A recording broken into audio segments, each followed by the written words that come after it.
बिस्मिल्लाहिर्रहमानिर्रहीम। अस्सलाम वालेकुम दोस्तों, आज के सियासतनामे में खुश आमदेद। मुझे उम्मीद है आप जहाँ भी होंगे खैर वाफिस होंगे। आज के सियासतनामे में पाक इंडिया के हवाले से एक बड़ी कशीदगी चल रही है, जंग की सूरत हाल है, टेबल टर्न अराउंड हुई है, वो कैसे हुई है उस पर आज डिटेल गुफ्तगू होगी। और आखिर में इमरान खान साहब के लिए बड़ी बुरी खबर है। इमरान खान साहब के लिए अब चॉइस कोई नहीं बची, अब आखिरी चॉइस है। वो प्रोग्राम के आखिर में थोड़ी सी डिस्कस करूंगा। तो सबसे पहले पाक इंडिया के हवाले से जो कशीदगी चल रही है, इसके बड़े दूरस्त जो उनसे हैं वो नताइज निकल रहे हैं। पाकिस्तान में स्टॉक मार्केट तकरीबन 4-5 हज़ार पॉइंट्स गिरी है, तो मामलात बड़े संजीदा हैं। अब इस संजीदगी को देखते हुए अमेरिका ने इसमें जंप इन किया है। अमेरिकी वज़ीर ख़ारजा ने शहबाज शरीफ साहब से रब्ता किया है, मार्क रोबियो ने, और उन्होंने जो कोट एंड कोट में अगर मैं बात करूं तो उन्होंने कहा है कि एक खित्ते में कशीदगी को कम करने के लिए इन्वेस्टिगेशन होनी चाहिए। पुलवामा जो पहलगाम में जो अटैक हुआ है उसकी उन्होंने एक तो मजम्मत की है और पाकिस्तान पर जोर दिया है कि वो इन्वेस्टिगेशन में शामिल हो। तो इससे तो ये बात निकलती है कि इसका मतलब है कि जंग से पहले अमेरिका बहादुर चाहता है कि इन्वेस्टिगेशन हो और पाकिस्तान उसमें तावन करे।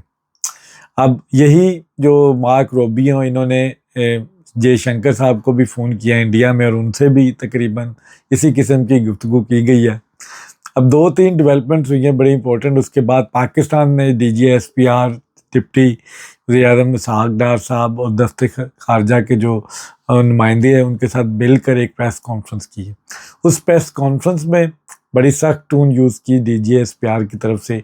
DGSPR ने क्लियरली इस चीज़ पर जोर दिया कि अगर भारत अटैक करता है तो पाकिस्तान इसका मुंह तोड़ जवाब देगा, और अगर भारत ने ये जंग शुरू की तो ख़त्म पाकिस्तान करेगा।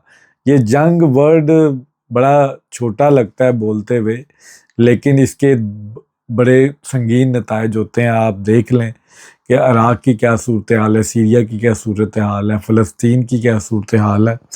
तो ये जंगें लगाना आसान है, लेकिन इनको ख़त्म करना फिर किसी के हाथ में नहीं होता, ये बड़ा मुश्किल है। बहरहाल डिप्टी प्राइम मिनिस्टर इसहाक डार साहब से एक सवाल किया गया। उस सवाल में पूछा गया कि आपको मीडिएशन के लिए किसी ने रब्ता किया, किसी दूसरे कंट्री ने? तो उनका जवाब था कि we don't want mediation, we want investigation. तो पाकिस्तान ने बड़ा क्लियर स्टांस लिया।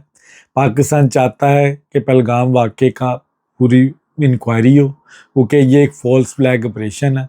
फॉल्स फ्लैग ऑपरेशन इसलिए कहा जा रहा है कि जिस जिस रिसर्च के बाद पाकिस्तान ने ये जो DGSPR की प्रेस कॉन्फ्रेंस में जो हक़ाइक़ उन्होंने बयान किए हैं उससे वाकई लगता है कि फॉल्स फ्लैग ऑपरेशन है।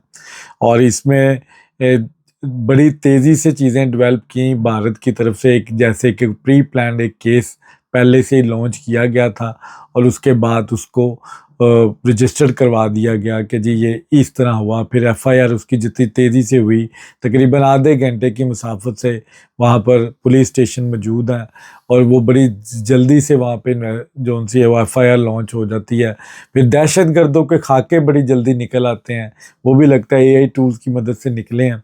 तो इस तमाम तर जो वाक़यात और उनकी टाइमिंग को देखा जाए और फिर जो जिस तरह नैरेटिव पहले बनाया गया कि उधर सिर्फ उधर मज़हब पूछ के उनको मारा गया, अब वो उसमें 2 मुसलमान भी शहीद हुए हैं, तो ये भी तासुर ज़ाहिल होता है कि वो कोई मजहबी जो से तासुब का शिकार थे, उन्होंने सिर्फ नॉन मुस्लिम्स को मारा।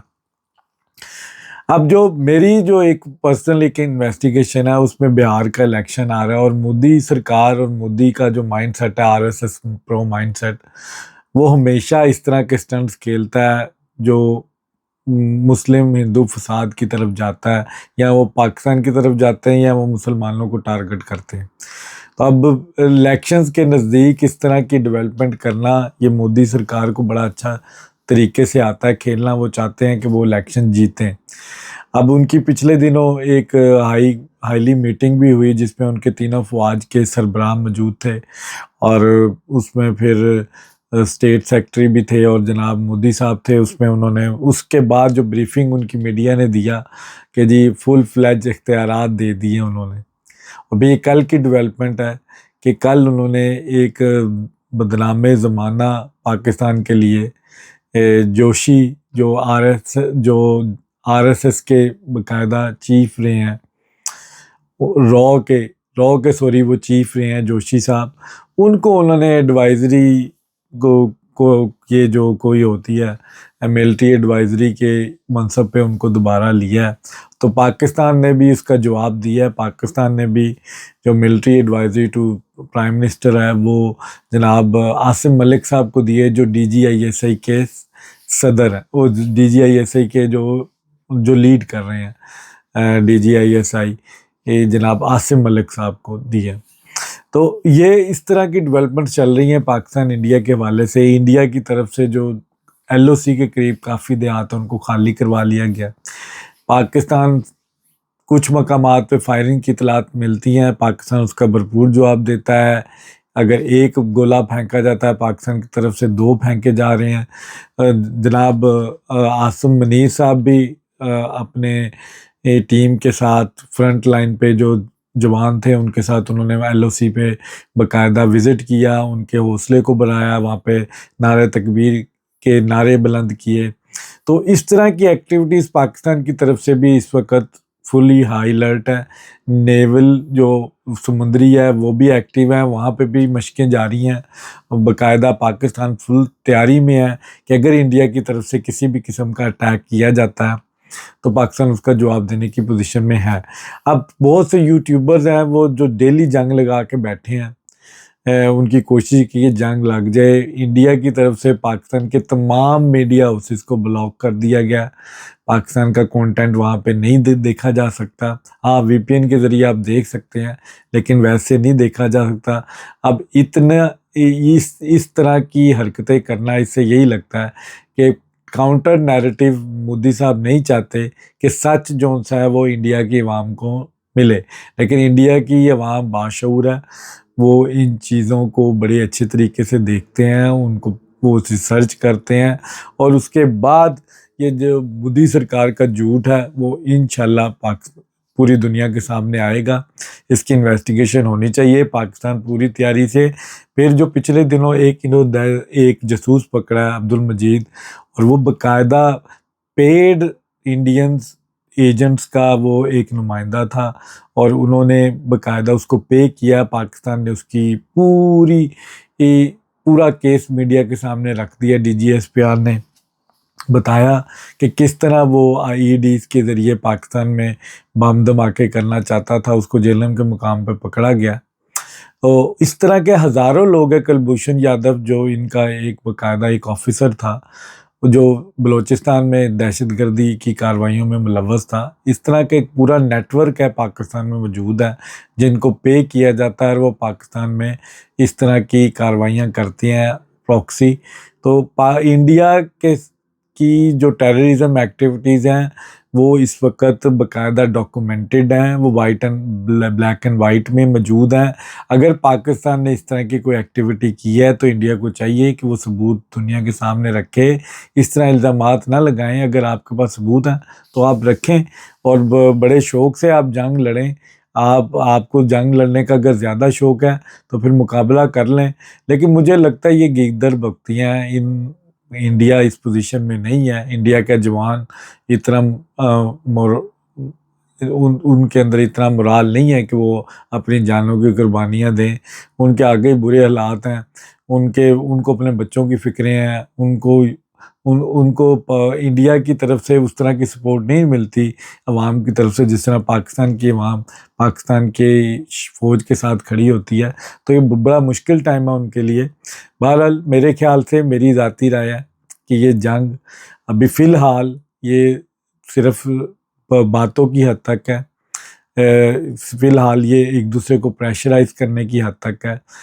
कोई अमली तौर पे नज़र नहीं आ रहा कि पॉसिबल नहीं है कि ये जंग हो सके, क्योंकि ऑब्वियसली ये पाकिस्तान का नुकसान या इंडिया का नुकसान नहीं, ये पूरी दुनिया के नुकसान है। इसकी जो अल्ट्रा वेव, अगर एटम बम यूज़ होता है, इसकी अल्ट्रा वेव्स पूरी दुनिया में जाके पूरी दुनिया को डैमेज करेंगी। तो ये इज़ नॉट ईजी कि 2 एटॉमिक पावर आपस में लड़ाइयाँ लड़ें और वो फिर आराम से चुप करके बैठ जाएंगी। अब इमरान खान साहब के लिए बुरी खबर क्या है कि इस्लामाबाद हाई कोर्ट ने इमरान खान साहब की पार्टी को बता दिया है कि जो 190 मिलियन पाउंड का जो केस है वो इस साल 2025 में तो उसका कोई चांस ही नहीं है कि वो अपील के लिए लग जाए। अब इससे जो मेरे जैसा एक एनालिस्ट है, पॉलिटिकल वर्कर है, उसके लिए एक क्लियर एंड लाउड मैसेज है कि इमरान खान साहब, ये आप जो नेल्सन मंडेला बने हुए हैं, इस ट्रॉमे से बाहर निकलें, रियलिस्टिकली माफ़ी मांग लें, सर्वाइवल की जंग लड़ें, अपनी पार्टी को मुनज़्ज़म करें, प्रो पाकिस्तानी बने। ये जो आपकी ये प्रॉक्सियाँ इस वक्त बैरून मुल्क में बैठी हैं, इमरान रियाज साहब जैसे, मुईद पीरज़ादा, शहबाज गिल, ये जितना आपको डैमेज कर रहे हैं आपको अंदाज़ा नहीं है। आपकी इस वक्त पीटीआई की जो लोकल लीडरशिप है वो तो सो कॉल्ड चलें किसी ना किसी तरीके से पाक फौज के साथ खड़ी है, पाकिस्तान की बात कर रही है, लेकिन आपकी प्रॉक्सियाँ नहीं कर रही है। पूरा ओवरसीज़ इस वक्त फौज को गाली निकाल रहा है। ये प्राइस आपको पे करनी पड़ेगी, ये डैमेजेस आपको इतना करेगी कि आप शायद इसको रिकवर ना कर सकें। ये गंद आप उठा नहीं सकेंगे बाद में जो ये फैला रहे हैं, और ये टाइम तो गुजर जाएगा, पाकिस्तान इंशाल्लाह इसमें सुरखरू होगा, लेकिन जो डैमेजेस आपको ये लोग कर रहे हैं, आपको ये आप सारी उम्र इसका गंद, इसका बोझ आप नहीं फेंक सकेंगे। तो गुजारिश है, इन लीगों को डिसोन करें, पार्टी लेवल पे भी करें, जिस तरह आदिल राजा, ये सब आदिल राजा जो पाकिस्तान से बाहर बैठ के पाकिस्तान की फ़ौज को लान तान कर रहे हैं, वीडियोस बना रहे हैं बाकायदा। ये मुश्किल वक़्त है, मुश्किल वक़्त में फ़ौज के साथ खड़ा हुआ जाता है, पाकिस्तान की बात की जाती है, ये सिर्फ इमरान खान की बात कर रहे हैं, इनको कोई और चीज़ नज़र नहीं आ रही। इनको पहलगाम वाक़े में भी इमरान खान नज़र आ रहा है। इमरान खान साहब जेल में हैं, कोर्ट ने कह दिया कि केस इस साल भी नहीं लग सकता। इसका मतलब है इमरान खान साहब टेक्निकली जेल में ही रहेंगे, क्योंकि उनकी बेल नहीं होगी तो वो जेल में ही रहेंगे। तो इमरान खान साहब अपने रवैये पे, अपनी पॉलिसी पे थोड़ी सी तब्दीली लेके आएँ। पाकिस्तान इस वक्त मुश्किल दौर से गुज़र रहा है। आप अगर अपने क्लेम करते हैं कि आप एक मेन स्ट्रीम लीडर हैं पाकिस्तान के, तो आपको अपने एक्ट से भी बताना पड़ेगा, आपको ये साबित करना पड़ेगा कि आप प्रो पाकिस्तानी हैं। अगर आप ये साबित नहीं कर सके तो फिर आपकी जान नहीं छुटनी। आप जितनी मर्ज़ी कोशिशें कर लें, जितनी मर्ज़ी आप साजिशें कर लें, आप जेल के अंदर ही रहेंगे। और आप